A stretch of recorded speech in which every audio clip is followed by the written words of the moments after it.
Welcome back, everyone.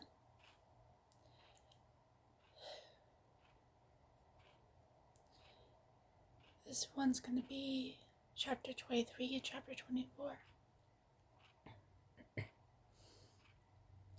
We're almost done. If you haven't heard the first book,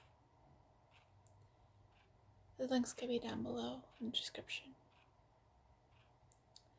Now, let's continue.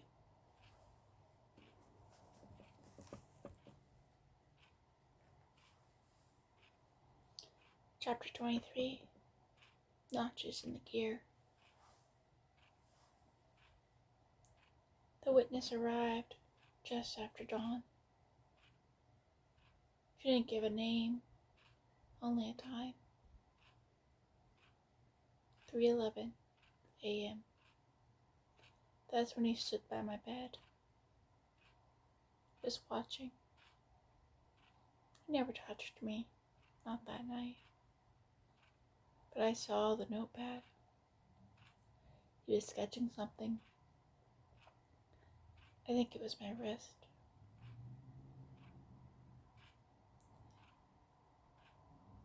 Brant and LeClaire sat across from her in the observation room.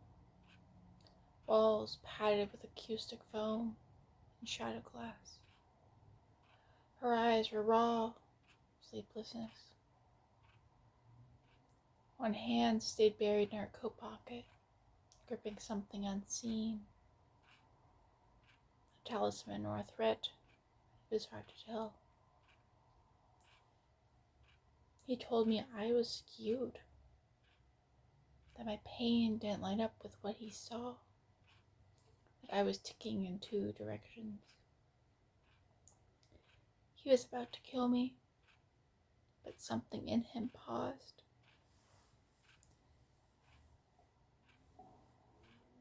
Said he'd come back. Said I wasn't ready to be still. Claire's fingers drummed slow against the table. Brant leaned forward, voice low.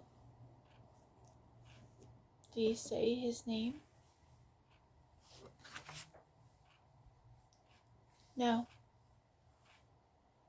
But he kept referring to someone else. Said he taught him, that he knew how to file away the rusted pieces. Did he say any name? Her gaze didn't waver. He said one. Timekeeper. Timekeeper will make me a clockwork if I finish the 8th, he had said.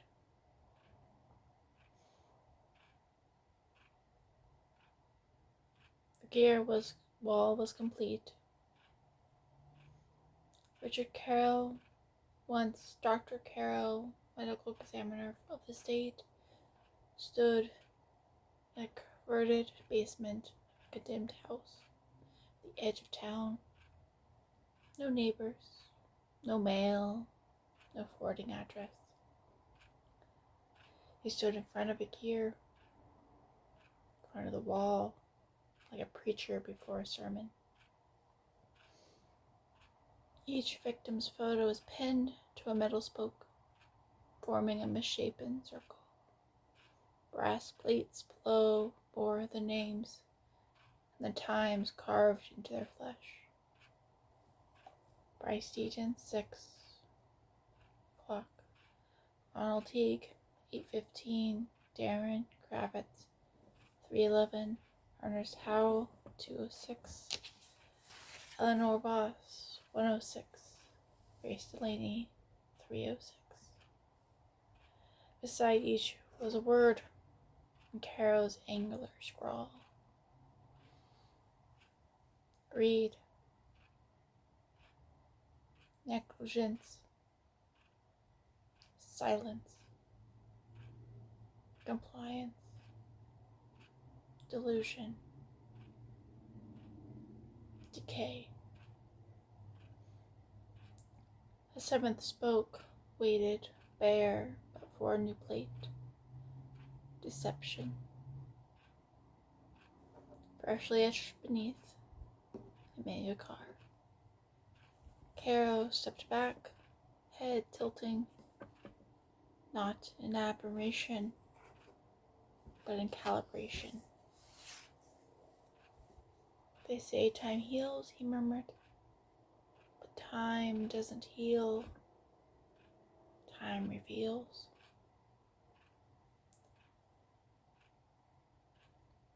At the precinct, LeClaire and Brandt worked the board. Teague took bribes in 09 and 10 to overlook code violations.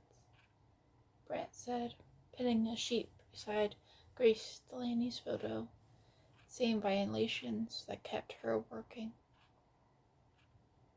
Claire's voice was quiet. She was dying of lead poisoning before he killed her. He called it a mercy. She was part of the clock, Brandt muttered, and she never even knew.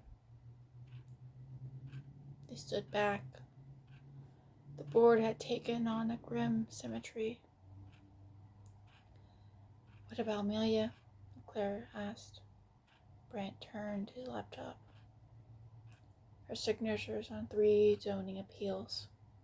The exchanges, Deaton's factory, and a plant case from 2011. All of them greased the gears. Claire's expression tightened. She just didn't know it. She rubber-stamped it. She didn't make the gears. She filed the teeth.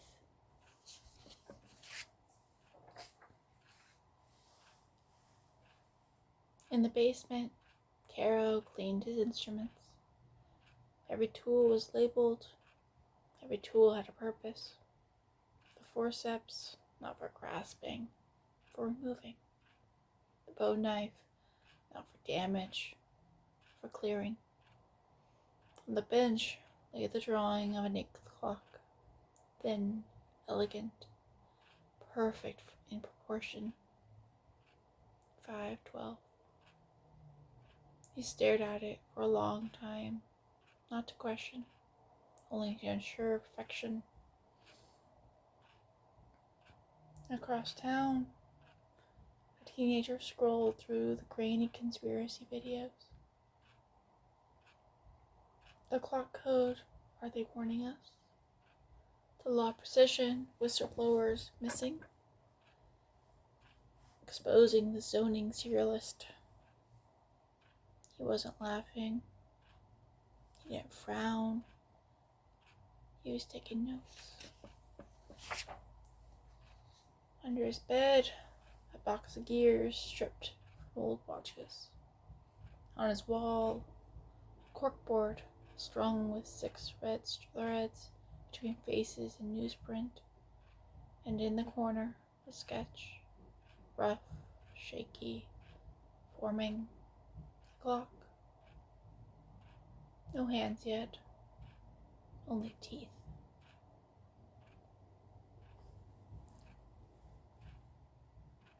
Chapter 24, Teeth Without Hands. The name, Richard Caro, cracked open more than a file. It split apart time. Brandt and LeClaire sat across from Captain Lynn, the only sound in the slow shuffle of scan reports. He was a medical examiner, LeClaire said, jaw tight. State certified, retired early, quiet. A quiet exit, no infractions. But he tapped a case file stamped C-17- for internal use only. He processed 2 deaths tied to the same chemical plant the victims worked. Ronald Teague and Bryce Titans sit. Brandt leaned forward. The second death was Amelia Carr's supervisor. ruled suicide. That's where the name first surfaces. Then frowned. He disappeared after 2:15. No follow-up. No forwarding address. No trace. That's 8 years gone. Claire slid over a printed photo of a municipal zoning hearing. Until now, that's him. Back row, gloves, watching, not participating. Brant added a note under the image. The ghost in the gear. In an interview room, the survivor from Kara's tenure finally gave her name. Toshel Linnell. I'm not one of his victims, she said softly. Not officially. But I saw what he wrote on the back of a transport slip once. Some deaths are echoes, some are adjustments, the rest are rust. Brant watched her carefully. Did he ever mention gears, clocks? Tasha nodded once. He said time doesn't fail people. People fail at times. And some have to be corrected back into sync. Like bad cogs. Claire, like Brant's great eyes. He talked about entropy like it was personal, Tasha said. Like the word was trying to rot itself out of rhythm. Across the city, a final gear was being repaired. Carol scrubbed beneath his fingernails, names unspooled in his head, each one a weight, each one a tick. Brant's Deaton lied to keep production high. Ronald Teague took bribes, let poison seep. Darren Kravitz ignored red tag warnings. Ernest Howell filed no complaints, patched cracks with epoxy. Eleanor Voss sold silence, obstructed hearings. Grace Delaney, young, doomed. Her death was a correction, not a punishment. And now, the final calibration. Amelia Carr. The one who approved every cut to corner, every reroute, the keystone that never was saw. Not rusted, not corroded, but complicit.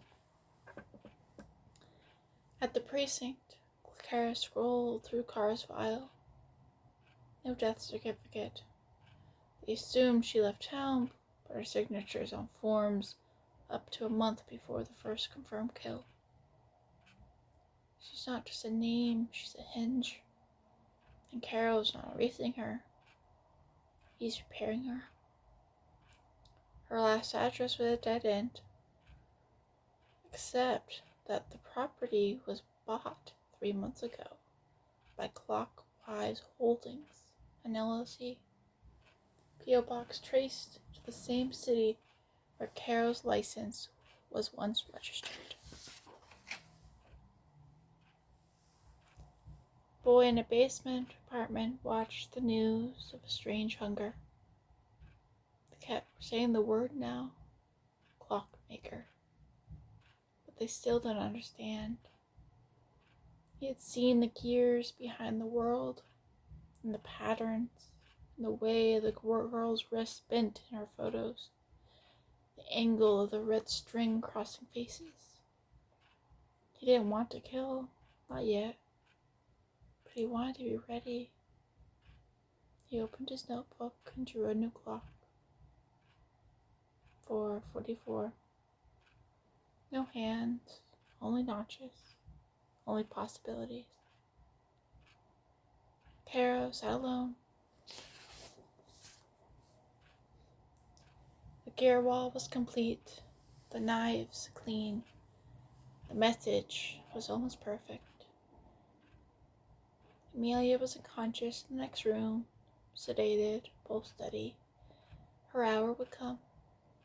She would not die until she heard the tick, till she saw the blueprint she had helped ink in blood.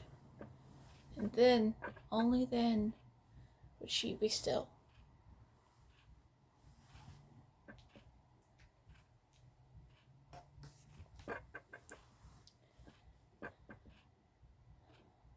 Another tick gone. Only the final chapter remains.